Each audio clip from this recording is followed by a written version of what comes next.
welcome back to my channel. Thanks so much for tuning in again. So today's video, I thought I'd do something a little bit different that kind of piggybacks off of my career and my field of study. So I thought I would share 6 back-to-school hacks for parents of children who are going into the early childhood learning atmosphere. So the content in this video really is based for children 6 weeks to 5 years. However, if you have older children, feel free to watch. If you don't have any children and you're thinking about going into the pathway, this video might be helpful. So currently I am no longer a teacher in the classroom. So if you know me and you're a family member watching this, you know that I've been out of the classroom for a couple years now. I'm now a director at my early childhood center, but I was a teacher for 11 years working in the classroom, and I've worked with all age groups from 6 weeks to 5 years. So this is kind of years and years of knowledge that I thought I would kind of compile together for parents. So I'm not gonna lie, I do have a cheat sheet. I typed everything out because it's a lot of information, but I figured for parents out there who may have a young one who's 2 or 3 or even an infant that's starting in an early learning center, I know the nerves are really high. There's probably lots of questions, especially if it's your first child. So if you find this video helpful or useful, keep watching. So my first back to school hack that I thought would be helpful is for parents of children going into an early learning center to attend Meet the Teacher nights or back to school night. So these nights are super helpful because they invite the parents into the classroom, their child's classroom, and they get to see the actual learning setting. A lot of times on these nights, I know at my school, and again, everybody's schools are different, but at my school we like to welcome the parents with refreshments. All of our teachers have their classrooms set up for a typical day, and you also get to learn a lot of important things like your child's curriculum and how their lesson plans are going to be. You'll get to see the child's classroom again, and their schedule and routine, how they're doing things day to day, what your child's going to be doing. And it's really great because you can take a glimpse into your child's actual day, what they're going to be doing, what the atmosphere is like. And I know for a lot of parents who have young children going into early learning centers, that's comforting to kind of know, my child's going to be napping here, they're going to be using the potty over here. It's a comforting thing. So again, the first hack is try your hardest to be able to attend Meet the Teacher night or back to school night. If you can't go or you can't find care, if you have a significant other, maybe send them, or some schools even allow your children to come because they really want participation. So my second hack for back to school for early childhood is healthy lunch ideas. So a lot of early childhood centers and schools, and not only just chains, like your KinderCares and those types of centers, a lot of other private centers, my center is a private center, don't always have lunch programs. A lot of times I found, and just from my being in the field, a lot of times the lunch program is spaced out and a lot of parents have to pack their child's lunch and snacks. So this sometimes is easy for parents, but then I know it becomes difficult when your child's center is peanut and tree nut free. So my center that I'm at is pretty much 100% transitioned into peanut free. We have 2 classrooms that are, and our goal by fall is to have the whole school be peanut and tree nut free. So I thought I would share some healthy lunch ideas that you can pack in your child's lunch, and obviously this is mostly going to be for your children who are 12 months, 1 year, up until 5. Obviously infants aren't going to be eating these types of foods, but I thought I'd share some ideas. So the first healthy lunch idea is sunflower butter and jelly. A lot of kids like the PBJ, peanut butter and jelly. It's a typical common lunch. So an alternative that we have at my center, and that I know a lot of parents say their children think tastes just like peanut butter, is sunflower butter. And I'll insert a picture right here of sunflower butter. They make all kinds of brands, they make all different kinds, they make sugar-free, they make organic, but I've heard a lot of parents say that it tastes just like regular peanut butter to their kids and they can't notice the difference. So the second healthy lunch idea would be ham and cheese sandwiches and with goldfish and strawberries. So you could actually substitute this with crackers, as you see in the picture. So it would just be ham and cheese, even roll-ups with another type of grain and then a fruit.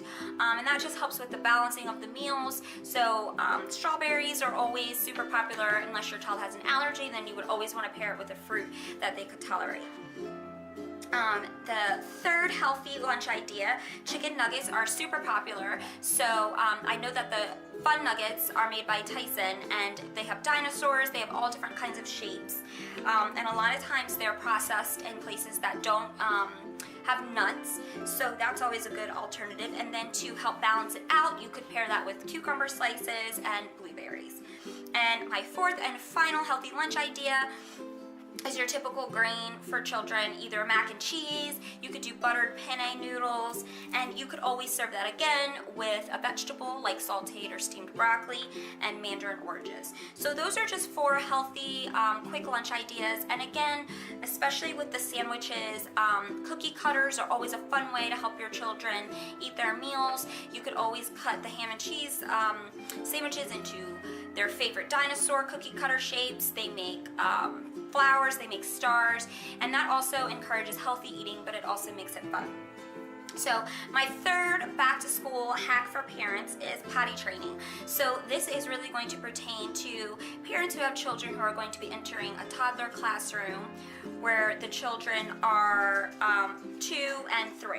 So the best advice I could give for that, for parents, is always share your potty training method with your child's teacher. Where I work currently, we have our toddler and preschool teachers complete forms, and they go home with the parents and they kind of fill out ideas on what they do at home. And we do individualized potty training, meaning what you're doing at home to potty train your child, we do at our center. So that is super important to keep consistency at home and school. So if you're potty training your little one using a potty chart, a sticker chart, if you're doing a reward system, let your child's teacher know so they can be sure to incorporate that in the classroom. And the other biggest tip that I could say from me being a teacher is if you are in a toddler classroom and your child is potty training and making that transition between home and school, always make sure your little one has a lot of spare clothes. A lot of early childhood centers have storage places called cubbies, and there are spaces for tons of extra outfits, especially when they're potty training. My fourth hack is work with your child at home with current themes. So when I was a teacher, I loved nothing more than when we would send lesson plans home and parents would work with their children at home over the weekend or after school on the content we were doing in the classroom.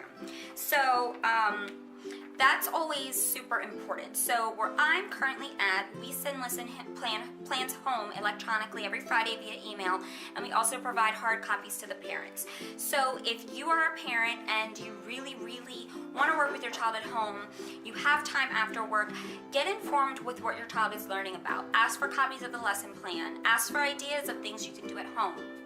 And a lot of times, it doesn't have to be anything extravagant. Oftentimes, a workbook that might go with the theme, if the theme is dinosaurs or ABCs. You could also ask your child's teacher to kind of talk with you about what your child might be struggling with, and they can get that extra success and help at home. Again, notebooks are always a great way to kind of communicate this. A lot of times when lesson plans go home, if it's a child who's struggling in a particular area, teachers can sometimes provide notebooks to send home to the parents and let them know, hey, you know, if you have extra time, can you work on tracing the letter A this weekend? And that really helps you as the parent stay involved with your child's learning and curriculum. My fifth hack is open communication with your teacher.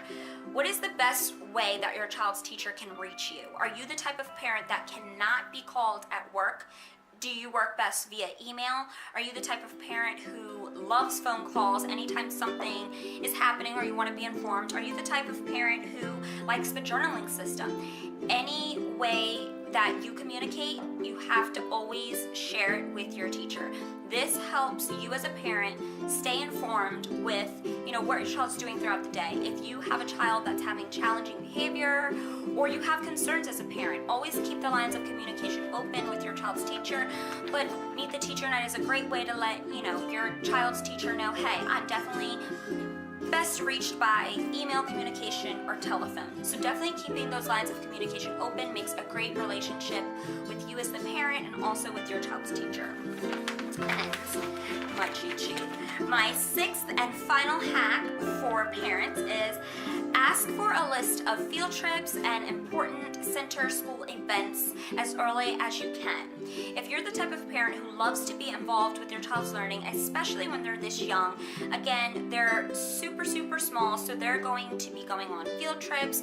You might be the type of parent who, your 3-year-old's getting on a bus for the first time and you'd love to go.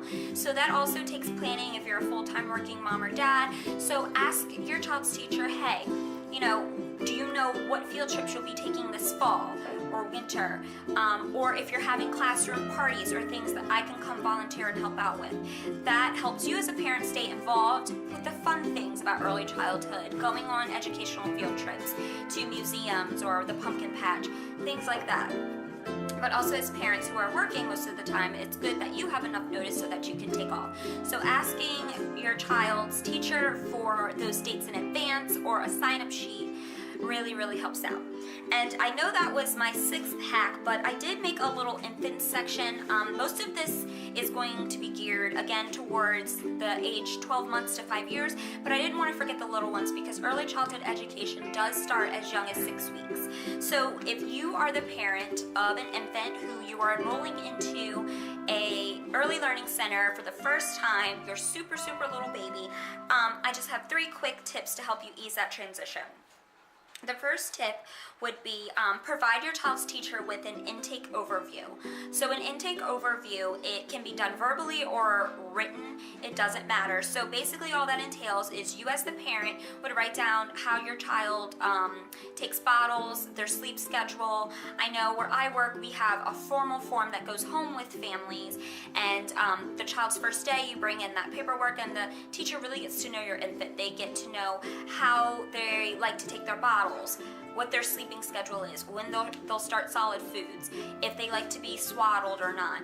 So if your center doesn't provide something like this, as a parent, feel free to either shoot an email, print something out, but it's always good to have a verbal and written form of communication, especially when you have a little one who's going into a classroom that young.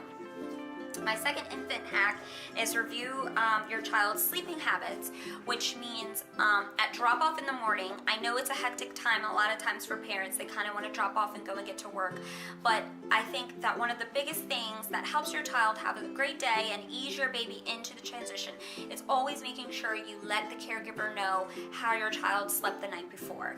It can even be done in passing, just something quick, because it really helps base the day for your little one. If they had a rough night sleeping, then the caregiver is going to know they may have trouble taking bottles if they're tired. It's just an extra way of getting communication out. And the third and final infant room hack is tour the room before you start. So where I work currently as the director, I give tours all the time of every classroom that the family is inquiring about. But I often tell infant parents that if they would like to, before the child's first day, come in, drop off diapers, extra wipes, swaddles, changes of clothes, medications, any of that type of stuff, because the first day is going to always be emotional typically for new parents who are just starting out, dropping their little ones off. So if you have a day where you can get all that out of the way, you can get their cubby bins stocked with diapers and things like that, it makes the first day a lot easy. So you can spend that time just saying your goodbyes, cuddling your baby for the last time before you head off to work, and it helps the teacher feel comforted knowing they got to spend a little bit of time, but their personal items are all settled. Well, that is it for this video. I hope you enjoyed these parenting hacks for your little ones heading back to school this fall. Again, most of the information in this video is for early childhood, the early childhood age range, but If you know somebody, if you have a friend who has kids, if you're expecting in the future, hopefully maybe you found this video useful, and I hope to see you guys again soon. Don't forget to like, comment, and subscribe. Thanks for watching. Bye.